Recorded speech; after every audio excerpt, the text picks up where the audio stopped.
चला okay role.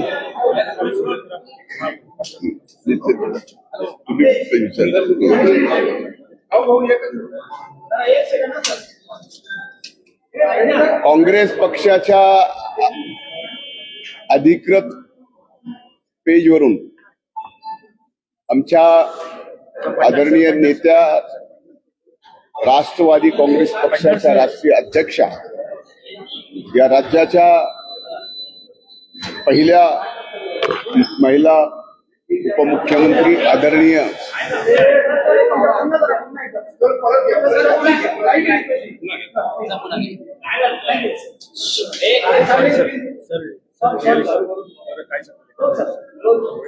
काँग्रेसच्या अधिकृत पेजवरून आमच्या नेत्या राष्ट्रवादी काँग्रेस पक्षाच्या राष्ट्रीय अध्यक्षा या महाराष्ट्राच्या पहिल्या महिला उपमुख्यमंत्री आदरणीय सुनेत्रा वहिनी अजित पवार यांच्यावर जी टीका केली, ज्या पद्धतीनं त्या पेजवर वक्तव्य केलं, ते वक्तव्य काँग्रेसच्या मनात महाराष्ट्राच्या पहिल्या महिला मुख्यमंत्री सुनेत्रा वहिनी झाल्या त्याबाबत किती द्वेष आहे, किती घृण आहे, हे त्या वक्तव्यातून या ठिकाणी स्पष्ट होतं. काँग्रेसने खरं तर त्यांचा इतिहास असं त्यांच्या अधिकृत पेजवरून वक्तव्य पहिल्या महिला उपमुख्यमंत्र्यावर करण्याच्या ऐवजी जर इतिहास पाहिला असता तर स्वर्गीय इंदिराजी ज्यावेळेस पहिल्यांदा देशाच्या महिला प्रधानमंत्री झाल्या त्यावेळेस त्यांच्या बाबतीतही असंच वक्तव्य तत्कालीन विरोधी पक्षांनी केलं. स्वर्गीय इंदिराजींनी देशाचं पंतप्रधान म्हणून या पद्धतीनं कणखर काम केलं, त्याच्यापेक्षाही चांगला अनुभव येणाऱ्या काळात या महाराष्ट्रात आमच्या नेत्या या राज्याच्या पहिल्या महिला उपमुख्यमंत्री सुनेत्रा वहिनी या ठिकाणी करून दाखवणार आहे. आणि तेच भीती, तेच आमच्या वहिनी साहेबांचा द्वेष हे काँग्रेसच्या त्या पेजवरून आपल्याला पाहायला मिळाला. खरं तर तो बीडचा दौरा आदरणीय सुनेत्रा वहिनी साहेबांचा बीडचा पालकमंत्री म्हणून होता. 24 तारखेला 5 वाजल्या, संध्याकाळी 5 पासून ज्या बैठका चालू झाल्या त्या 11 वाजेपर्यंत, दुसऱ्या दिवशी सकाळी 7 वाजल्यापासून डीपीडीसीची बैठक संपून इतर बैठका संपून अधिकृतपणे बीड जिल्ह्याच्या सर्व वर्तमानपत्राच्या प्रतिनिधीला, प्रेसला, माध्यमांच्या प्रतिनिधीला हे सुस्पष्टपणाने पत्र दिलं होतं की पत्रकार परिषद नाही तर बैठकीमध्ये एकूण जे कामकाज झालं त्याचं निवेदन आदरणीय सुनेत्रा वहिनी साहेब या ठिकाणी करतील. आणि ते निवेदन वहिनी करत असताना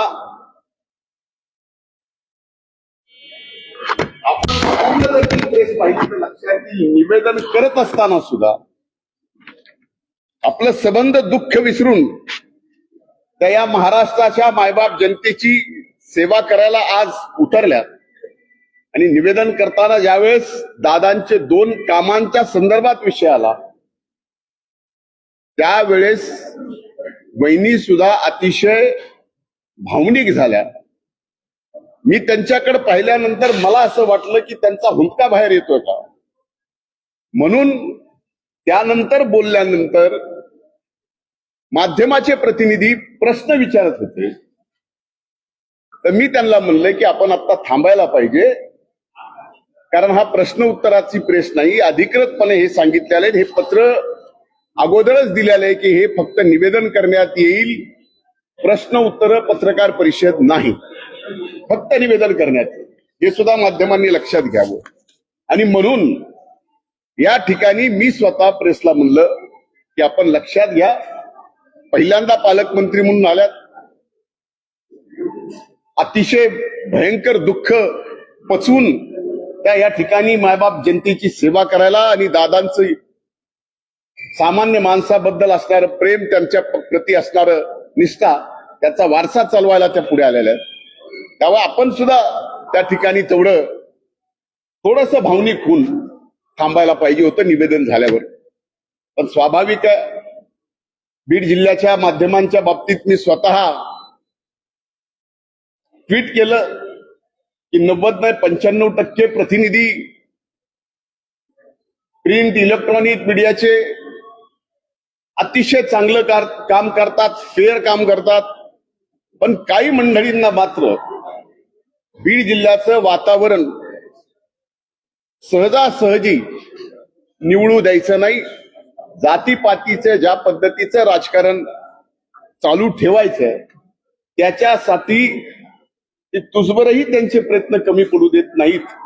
हे मी गेली 4 दिवस माझ्याच बाबतीत माध्यमांवर एकदा हे एकदा ते, आता चमत्काराचा विषय झाला, ते जर भाषण तुम्ही पूर्ण ऐकलं असेल तर तो चमत्कार माझ्या तब्येतीच्या बाबतीत होता, राजकारणाच्या बाबतीत नव्हता.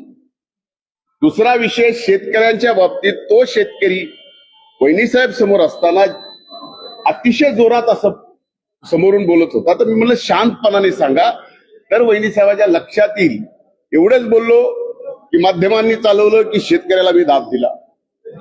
आता वहिनीसाहेबांचा या ठिकाणी प्रश्न विचारला, हा प्रश्न उत्तराची प्रेस नसताना विचारला, त्यावेळेस मी म्हणलं आता थांबा, प्रेस संपली, कारण फक्त निवेदन करायचं एवढंच जर अधिकृत सांगितलेलं असताना मी थांबा म्हणलं तर ही चूक होत नाही. तर इथं धनंजय मुंडेची हुकुमशाही, अरे मी 2.5 वर्ष झालं एक ब्र शब्द ना माध्यमांवर बोलतोय ना तुमच्या समोर येतोय. तुम्ही किती मागं लागलात तरी मी बोलत नाही.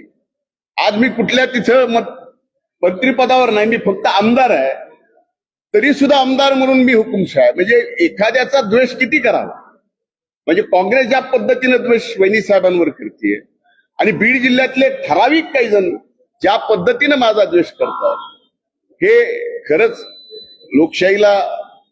लोकशाहीमध्ये आम्ही मायबाप जनतेला आपलं मायबाप म्हणून जी काही सेवा करत आलो, माझ्यासारख्या व्यक्तीने 35 वर्ष टाचा घासला, तो त्यावेळेस आम्ही इथं पोहोचलो. पण फक्त समाज घटकातल्या एका व्यक्तीला पूर्णपणानं टार्गेट करायचं, ते एक दिवस नाही, मागं 252 दिवस मीडिया ट्रायल झालं, आता सुद्धा तेच चाललं. म्हणून माझी विनंती आहे आपल्या सर्वांना की या आमच्या भाषणाचं पूर्णपणे तुम्ही सार काढा आणि त्यातून काय तर्क काढायचे त्या तर्कावर बोला, कट करून नाही, तर्कावर बोला. माझ्या एखाद्या वाक्यावर तुम्हाला आणखीनही टीका करण्यासाठी वाव मिळू शकतो ते काढा, त्यावर तुम्ही बोला.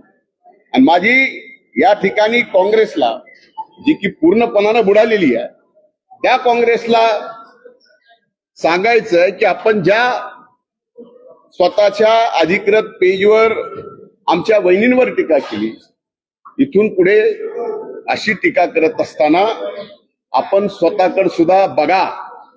आणि दुसरं, कदाचित या पेजवर झारखंडमध्ये जे काँग्रेसचं राज्य आहे त्या ठिकाणी ज्या पद्धतीनं पेपर फुटी झालेली आहे, त्याबद्दल जर या काँग्रेसच्या अधिकृत पेजवर काही त्यांनी बोलले असते तर लक्षात आलं असतं की ज्या पद्धतीनं नीटच्या बद्दल आंदोलन दिल्लीत झालं, त्या आंदोलनामध्ये काँग्रेसने आपला जो रोल प्ले केला तो खरा का खोटा हे झारखंड बद्दल काहीही न बोलणारे काँग्रेस किती इमानदारीने विद्यार्थ्याच्या बाजूने होते हे सुद्धा लक्षात येतं. धन्यवाद. कुछ दिनों से मेरी हिंदी ठीक नहीं है.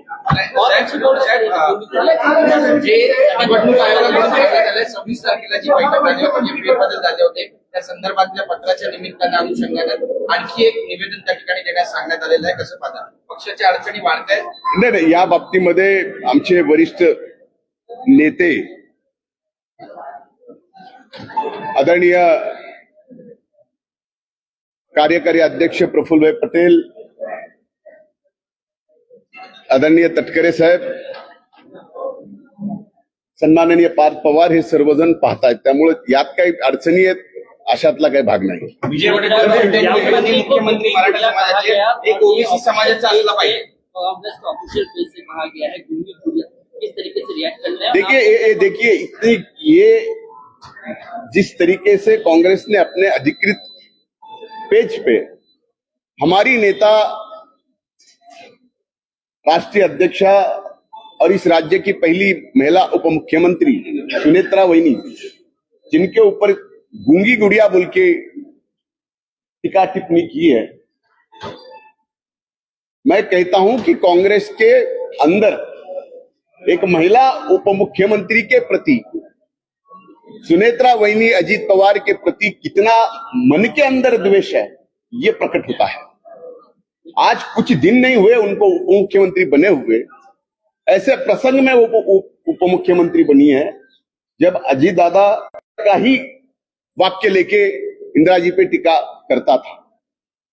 उस समय उन्होंने भी, इंदिरा जी ने बता दिया इस देश को कि वो कितना अच्छा महिला प्रधानमंत्री बोल के काम कर सकती है.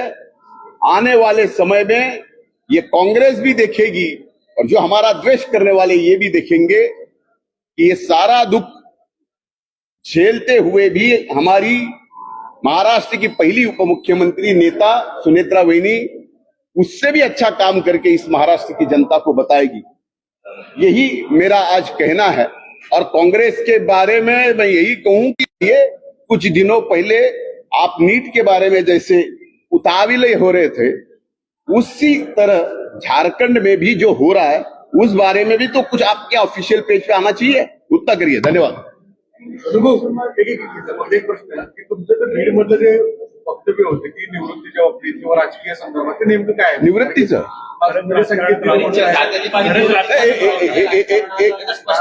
एक लक्षात घ्या, जर एक व्यक्ती म्हणून 252 दिवस आजही काहीही दिसत नाही, सर्वांना एकच व्यक्ती दिसतो. त्या व्यक्तीला मी समाजकारणात आहे, राजकारणात आहे, माझ्यावर त्या बाबतीतले द्वेष काढून काहीही टीका करावी मला मान्य आहे. पण टीका माझ्या मुलाबाळापर्यंत, टीका अगदी माझ्या मातीला घाण म्हणण्यापर्यंत, ज्या मातीत मी लहानाचा मोठा झालो त्या परळीला, त्या जिल्ह्याला बदनाम करायचं. अरे मला तुम्ही करताय ठीक आहे, पण माझ्यावर सुद्धा बदनामी करत असताना कुठल्या प्रकारची? आता मी चमत्कार म्हणलं तर त्या भाषणात म्हणलं की आता काहीतरी चमत्कार करावा लागेल का? तर अनेक दिवस झालं मला म्हणतायत की तुझी तब्येत बरोबर नाही, लक्ष ठेव. ही खरी गोष्ट आहे, मधल्या काळात माझी तब्येत ठीक नव्हती, म्हणून मी म्हणलं की आता दाखवायची तब्येत दाखवा. हा सार माझ्या भाषणाचा होता. पण त्यात टीका काय केली? झालं काय? विपर्यास केला. काय चमत्कार करणार? आता धनंजय काय करणार? आता जय महाराष्ट्र करणार का? काय करणार? अरे काय, एखाद्या माणसाने जगावं की मरावं? तुम्हाला चांगलं वाटतंय, माध्यमांना दाखवायला चांगलं वाटतंय, टीआरपी वाढतंय म्हणून एखाद्या व्यक्तीच्या, माझ्यासारख्या संवेदनशील व्यक्ती, माझ्यासारखा, मला माहित नाही की माझ्यासारखे इतके अति खाली नेतेही माझ्यावर टार्गेट करतायत. अरे माझी काय भीती आहे? मी इत्तू साहेब आहे, इत्तू साहेब आहे, क्या है मेरा? म्हणून मला संपवण्याचा ज्या पद्धतीने प्रयत्न केला जातोय, त्याच्यासाठी जातीपातीचं राजकारण जे केलं जातंय आणि एकाच समाज घटकाला या ठिकाणी बदनाम करून त्या ठिकाणी जे केले जाते ते माझ्यासारख्यानी आजपर्यंत जीवनात कधी जात पात धर्म न पाळता, कधी अंगाला शिव पण दिलं नाही, न पाळता काम करणाऱ्या व्यक्तीला जर असं मी जातीचं करतोय, मी फलानं करतोय, हे जे चाललंय, त्यामुळे मी उद्विग्न होऊन माझ्या मनातलं बोललो की अशा परिस्थितीत आज जे काही राजकीय सामाजिक परिस्थिती निर्माण झाली त्यात खरंच आपण सूट होतो का, हा विचार माझ्या मनात आला. म्हणून मी ते व्यक्त केलं. मला नावं, एक मिनिट, ज्यांनी माझ्यावर टीका केली, अगदी व्यक्तिगत केली, भ्रष्टाचाराचे आरोप केले, ते कोर्टानं नलिफाय करून, ज्यांनी अपील केलं, ज्यांनी पिटिशन दाखल केलं, त्यांच्यावरच कोर्टाने 1 लाख रुपये दंड दाखल. ह्या सगळ्या परिस्थिती तुमच्या समोर आल्या.